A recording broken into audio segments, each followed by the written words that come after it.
Welcome to the deep dive. We sift through stacks of sources, pull out the key insights, and get you informed fast. Today, we're tackling, well, a really fascinating question, one that's creating quite a stir. Is Atlanta really America's new gay capital? It's a bold claim, right? Especially for a city deep in the South. Our mission is to unpack what that title even means and whether Atlanta actually fits the bill. We're about to dive into a stack of fascinating sources, exploring everything from, the nightlife to policy debates to give you the clearest picture. And speaking of clear pictures and great information, you know where we get so many of our amazing insights for these deep dives. Mind Expansion Daily. If you haven't already, make sure you visit Mind Expansion Daily for more incredible content just like this. And while you're at it, please like and subscribe to Mind Expansion Daily to stay informed. It's definitely a question that our sources show is way more complex than just a simple yes or no answer. Atlanta's journey, becoming this prominent LGBTQ plus hub, it's not just about celebration. It's a story filled with vibrant culture, sure, but also historical resilience and, frankly, ongoing challenges, too. We'll be digging into Atlanta's rich LGBTQ plus culture, its history, its contributions, really trying to grasp the nuances that define its role today. Okay, let's start there. This label, Gay Capital of America, it carries a lot of historical weight, doesn't it? When you look at the sources, historically, your mind probably jumps to places like San Francisco, the Castro. Or New York City's Greenwich Village, absolutely. Exactly. For decades, these weren't just neighborhoods. They were seen as safe havens, psychological sanctuaries almost, places where LGBTQ plus folks could live openly, advocate, build community without that constant fear. It was about identity, visibility, opportunity. So when Atlanta steps into this conversation, what does that truly signify? What's different, maybe? Well, what's interesting is how that historical idea applies, or maybe doesn't apply perfectly, to Atlanta. With a title like Gay Capital comes huge expectations. You're expected to lead, right? On policy, on culture, setting a standard for inclusivity. But it also means more scrutiny. It forces the city to really look inward at its own issues, things like discrimination, economic gaps within the community, making sure progress is equitable for everyone. And you absolutely cannot ignore the context. Atlanta is in the American South. That region is still often seen as, well, conservative. Our sources point to past struggles like Georgia's sodomy laws. Which were only struck down in 2003, right? That's relatively recent history. Exactly. And there are ongoing debates now over things like religious freedom bills. So this backdrop makes Atlanta's rise even more, well, compelling, almost audacious, like you said. That's a really powerful point. So seeing Atlanta emerge like this progressive hub in a historically, let's say, challenging region, it makes you ask, is it truly living up to the inclusivity hype for everyone? For people of color, for transgender individuals, for people who aren't wealthy?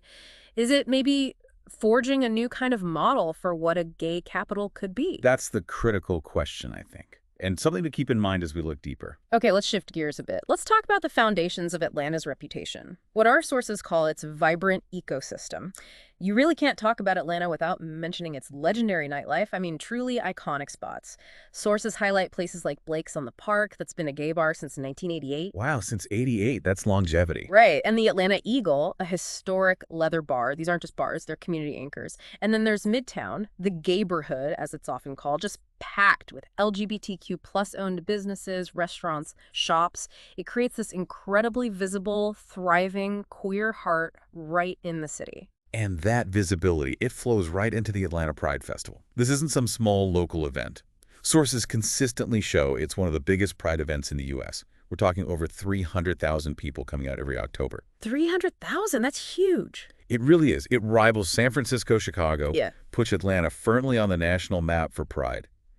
And importantly, the programming, like in 2024, specifically included events for trans folks and BIPOC individuals, Black, Indigenous, and people of color. That points to a real commitment to intersectionality, which is further highlighted by the Black Gay Pride celebration. That event is one of the largest of its kind globally. It's not an afterthought in Atlanta. It feels central, celebrated.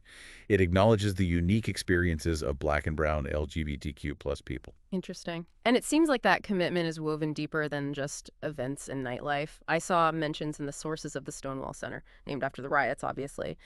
How does a place like that fit in? The Stonewall Center acts as this vital hub, linking Atlanta directly to that legacy of resilience from 1969. It provides space for activism, health services, support groups, advocacy training. Really crucial resources. And what's interesting is it's not just grassroots stuff. Even big mainstream places like the world of Coca-Cola have gotten involved. Coca-Cola. Yeah, hosting LGBTQ plus exhibits, partnering with Pride. It shows this blend of corporate and community support that might be pretty unique to Atlanta, a powerful mix. That paints a really comprehensive picture of the infrastructure. But let's say for our listeners familiar with, I don't know, the Castro or maybe Boys Town in Chicago, what's the most distinctive thing about Atlanta's queer presence? What really sets it apart? I think it has to be the intentional focus on intersectionality, Hmm. especially how central Black queer culture is. Other cities have diverse communities, of course, but in Atlanta, Black gay pride isn't just separate, it feels foundational. It's this acknowledgement that queer experiences aren't all the same, celebrating how race and sexuality intertwine. That, plus a kind of Southern openness, creates a different kind of vibe, a different safe haven. That makes a lot of sense. That distinction is key. And speaking of unique culture, let's look at how the arts and culture scene amplifies queer voices. It seems like a real powerhouse there, based on the sources. Absolutely. Building on that physical presence, the cultural scene is huge for amplifying queer voices. You've got galleries, theaters, performance spaces. A perfect example is the Outfront Theater Company. Our sources confirm it's Georgia's only LGBTQ plus focused theater. The only one in the state. Wow. Yeah. They do classics like Priscilla, Queen of the Desert, but also new works by queer playwrights. It's about representation that goes beyond the mainstream. That kind of dedicated space for queer stories is so vital for building community and identity. And it spills over into literature, too, which I found really interesting. The Atlanta Queer Literary Festival. Started back in 2008, it's become this important platform for diverse narratives, poets, authors, storytellers who might not get heard otherwise. It really creates a rich tapestry. Definitely. And beyond the arts, the LGBTQ plus media scene in Atlanta is incredibly active, as the sources detail. You've got publications like Peach ATL, The Georgia Voice. They cover community news, events, important issues day in, day out. Then online platforms like Project Q Atlanta give you real-time updates on everything from nightlife to policy fights. This whole media ecosystem, it doesn't just inform people, it strengthens those community bonds. It actually helps attract more LGBTQ plus folks to the city. It's like a positive feedback loop. Okay, here's where it gets really interesting for me. One thing that jumped out from the sources is how Atlanta seems to be this incubator for influential queer figures, from local politics to, like, global superstars. What is it about Atlanta's mix that fosters that kind of leadership and just unapologetic self-expression? I think it's that blend you mentioned earlier, the Southern roots, the strong Black cultural influence, and honestly, a history of civil rights activism. Yeah. You see it in people like Atlanta City Council member Antonio Brown, first openly gay Black council member there. A big deal. Huge. He's pushed hard for things like non-discrimination rules, affordable housing, tackling those intersectional needs directly.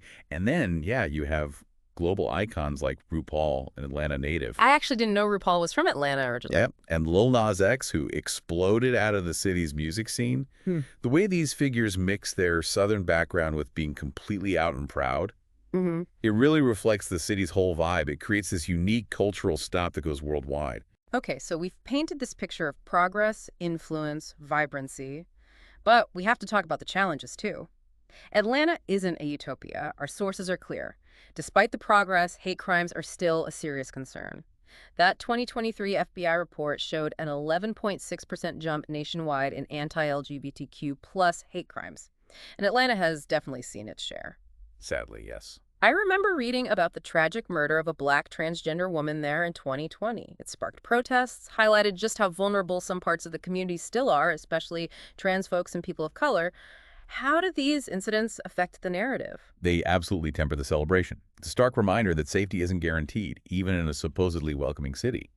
And compared to older hubs, well, the Southern context might add layers, but violence is a threat everywhere, sadly. Beyond safety, though, there are big economic challenges. The cost of living in Atlanta has shot up, median home price reaching $412,000 in 2024. That's steep. It is. And it creates this paradox, right? Is the city's success attracting people, but also pricing out the diverse, often lower income LGBTQ plus folks who built its reputation? Mm-hmm. Gentrification pushing people out. Exactly. Gentrification in areas like Midtown is displacing longtime queer-friendly spaces, businesses. It threatens the very fabric we've been talking about. And then there's the policy layer. Real tensions there. Atlanta itself has a strong human rights ordinance banning discrimination based on sexual orientation and gender identity. That's great, but it's a city within the state of Georgia. and state-level laws can clash, like Georgia's 2023 restrictions on gender-affirming care for minors. Right, so you have this conflict between city progressiveness and state-level conservatism. Precisely. It creates a really challenging, sometimes confusing legal landscape, especially for trans youth and their families. It's definitely a complex picture, and nationally you hear critics compare Atlanta to, say, San Francisco or Miami South Beach. They might say calling it the gay capital overstates its influence. But what feels different, reading the sources, is Atlanta's specific mix.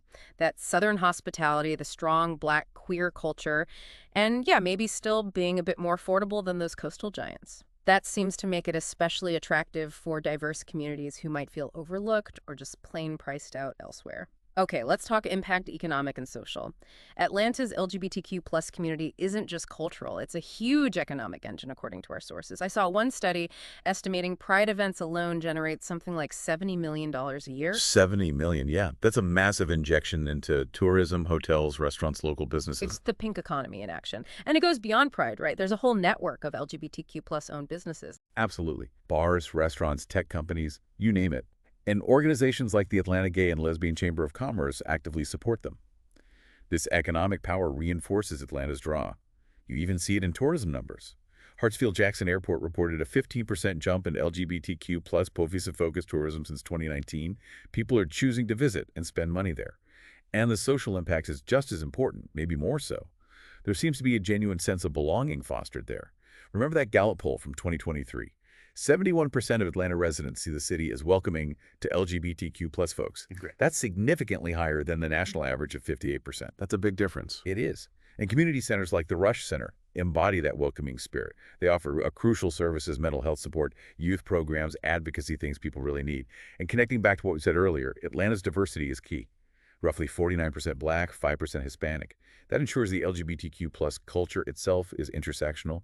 It reflects identities across race, gender, class. It makes for a richer, arguably more representative community model than maybe some other places. So, looking forward, if Atlanta wants to truly cement this status, maybe even redefine the gay capital title for today, what does it need to do next? What are the critical steps? Well, the sources suggest it really comes down to tackling those challenges head on. It can't rest on its laurels.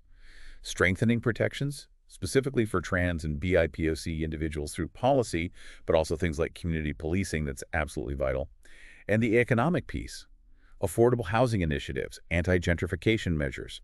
Those are crucial to keeping the diverse queer communities in the city. Right, preserving the soul of the place. Exactly. Plus, expanding resources like job training, healthcare access, making sure inclusivity isn't just for the wealthy.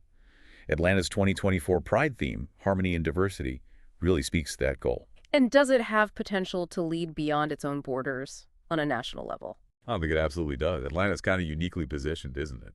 Being this progressive beacon in the South. It could be a powerful voice advocating for federal protections like the Equality Act to ban LGBTQ plus discrimination nationwide. Its success in hosting huge inclusive events and fostering that vibrant media scene gives it a platform. Continued investment in arts, education, community programs. That's how it ensures its rainbow keeps shining.